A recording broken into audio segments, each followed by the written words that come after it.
Today's date is January 3rd, 2020. That's the wrong year. 2021, and I think it's about time for another channel update video. I'm sure I don't have to be the one to mention it, but this last year has been absolutely crazy. And between the broad worldwide drama and some things in my personal life, it's been a difficult year for making these videos. To get right into things, the first thing we'll need to discuss is the scheduling of video uploads. Ending just last month, we made it 2.5 years with a video being uploaded every other weekend, plus or minus a day or two in some occasions. That was the plan I had laid out, and at times it was really difficult to stick to that, but for that whole period of time, we did manage to make it happen. Sacrifices were made, plans were canceled, people were ignored, did things such as staying up to 3, 4, 5 a.m. several nights in a row just to scramble and get a video finished. It took a toll on my energy levels, my psyche, and my relationships. Not to mention that progress on our vehicle projects has slowed to a crawl. The process of engine swapping our 78 Firebird started over a year ago, and it's still not done. Basically, as usual, the process of working on these projects, filming that work, and editing it all together has a large time and energy cost. That means I've fallen behind in quite a few things, some of them being responding to emails and messages sent by you. After, I think, the last update video in July, where we talked about not having enough time to edit videos together, we received a lot of very kind emails of offers to edit things for us. But at the moment, it's just not quite in the cards. For the most part, this channel is making enough money that I can fund our projects with it, but it's not enough money to pay a video editor, and I would not ask anybody to work without getting paid. So for the time being, the editing is going to stay in-house, and I will be taking care of it. But to hopefully get out more car videos than this last year, I do have a plan. Now, initially, it might not sound like a good plan because the plan is to, well, put out less videos. We will no longer be sticking to a video every other week upload schedule, although based on the comments, it seemed like there was a lot of people that didn't really know that's what we were doing anyway. And at this time, I'm not going to nail down any kind of video schedule at all. The idea is to have more of the videos that everybody always asks for, which are the car videos. A lot of them end up being fairly long and fairly involved, and they take a lot of time to edit. What kept happening over and over this year was that there wouldn't be enough time to edit a whole video, so I'd have to edit a short video, and then the next week maybe there wasn't enough time either, or I got some of it done but not all of it done, and because I couldn't hit a specific deadline, you all had to wait 2, 4, sometimes more weeks for the videos that you actually wanted to see. It was hard on me to meet these deadlines, and then I upload a video that a lot of people just aren't happy with. So instead of a rigid upload schedule, I really think it would work better for everyone if we just uploaded videos when they were ready. For an example of what I think this could help with, the last 2 videos we uploaded were replacing the steering rack in this 2011 Durango, and it wasn't intentional, but there was a 3-week gap between parts 1 and 2. I would have rather have the parts come out a maximum of a week apart, or really the same day or something like that. But there simply wasn't enough time to make it happen, and we couldn't wait on uploading the first video because something had to go up. So this change might involve a little bit more waiting for videos, but I really hope they'll be better and more what you want to see when they do show up. And we're attempting some bigger things than we've done in the past, which requires even more time and money. I think I've beaten the video scheduling thing to death. Let's talk about the actual projects and where they're at right now. The obvious place to start is the 88 S10 Blazer. This thing sat for probably more than 6 months this year because it needed some really small work, and I just didn't have the time. It is back on the road now, and it still runs and drives great. Well, it runs kind of bad, and it drives kind of bad, but it still runs and drives. It does have a perpetual oil leak that's a minor problem, and it seems to be leaking from the drain plug, and it's not the gasket because I have changed it, so it seems to be leaking around the plug itself where it's welded. So in the meantime, we're keeping an eye on that oil leak, but the truck is still working just fine. The current plan is pretty much the same as the old one that I think we outlined in the last 2 videos, but we're going to give this truck a little bit of lift, not a solid axle swap, just a regular old lift kit, and it's going to get the YN144 supercharger that was previously on the 78 Firebird. It's kind of anyone's guess as to how well any of that will work, or if we're going to break a lot of parts in the process, and at the same time, the plan is to replace this fender, core support, and make new bumpers. It kind of makes the most sense to do all of that work at once, since we can just take the front clip off, do the engine stuff, reassemble it with new parts, and then do the lift kit, remake our exhaust with that clearance in mind, and then hopefully it would be ready to hit the road. But of course that's going to be a huge amount of work, and it's still in line behind the 78 Firebird. The next car we'll talk very briefly about is the 91 Firebird outside under this cover. The car is definitely not waterproof, so the cover is unfortunately required. And that's one of the things I'd really like to address. We already have most of the weather stripping for the car, we just have to get around to installing it all and making sure it actually keeps the water out. It also still has the timing problem that we talked about last video. I'm pretty sure it's the computer.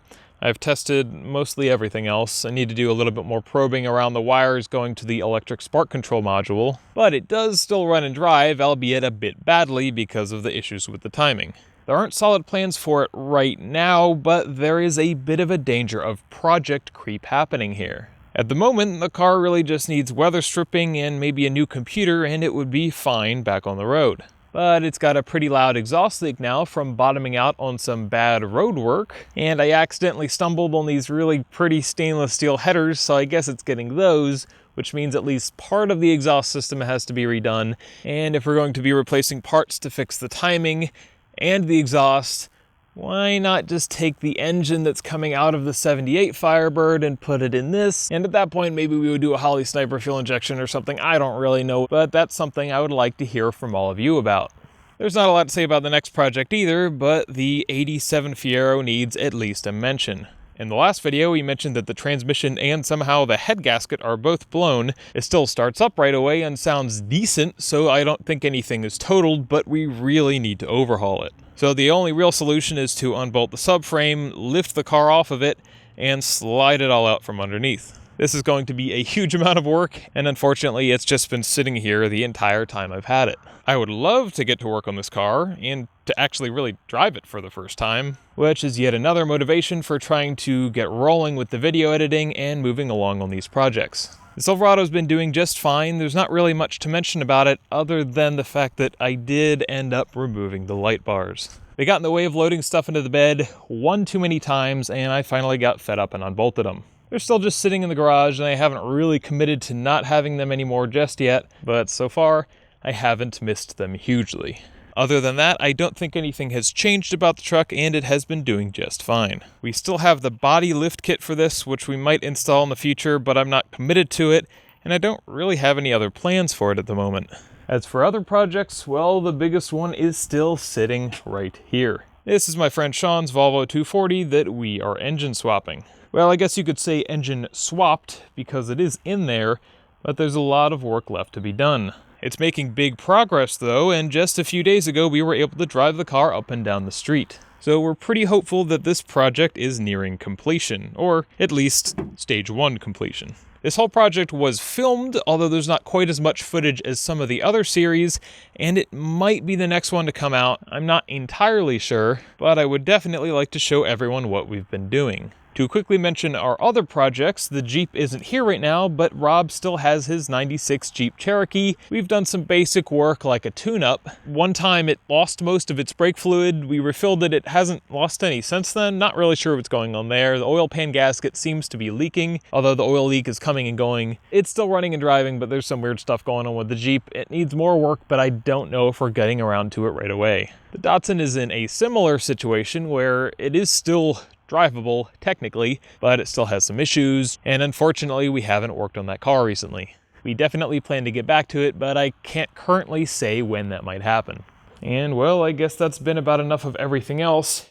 Let's talk about the 78 Firebird. Earlier in the video, you may have spotted this Chevy small block sitting over here, and it is indeed the 350 from the 78 Firebird. In the last 2 weeks, we've kind of been scrambling to actually get some work done on this thing, and we pulled out this engine, and just a few days ago installed this one. You might recognize it from the last update video, but this is the 454 big block and 250 supercharger that we built for this car. It's been an extremely long time coming, and there is a lot still left to do. For starters, even though it has, as far as I can tell, the right engine mounts, it sits pretty high. So high that even if it didn't have that supercharger, I don't think you could fit a carburetor under the hood of this car. But then there's other issues like this power steering pump, which already is hitting the steering box, and my alternator bracket doesn't fit at all. It hits the control arm, and if I moved it upwards, it would hit the idler bracket, so I'm not sure what I'm doing about that just yet. And if we install our carburetor stand-ins and set down the scoop that I had planned on using, the whole thing starts seeming pretty tall. I had trouble finding a good reference point on exactly how far this would protrude from the hood, but I didn't think it would be quite this much. So I'm pretty invested in the idea of lowering the engine to get this whole thing to sit down a bit lower and give me slightly better visibility. But this mock-up at least gives an idea of what we've been working towards. This engine swap project and the Volvo 240 out there have been the biggest projects that we have ever worked on. Even shoving the small block in that four-wheel drive S10 was less work than all of this. And I think that about covers the updates for the channel itself and our project cars. I mentioned earlier that the focus for this year will be getting out more of the car content that you all are always asking for. But that's not the only place where our interests lie, so peppered in here and there between the other videos, I'd still like to put up some content showing what my friends and I are up to. And there's also our second channel, Fuzzy Dice Pastimes, where we have our firearm and high-speed video content. But as talked about before, based on what everyone always asks for, we will keep the backbone of our videos as the car projects.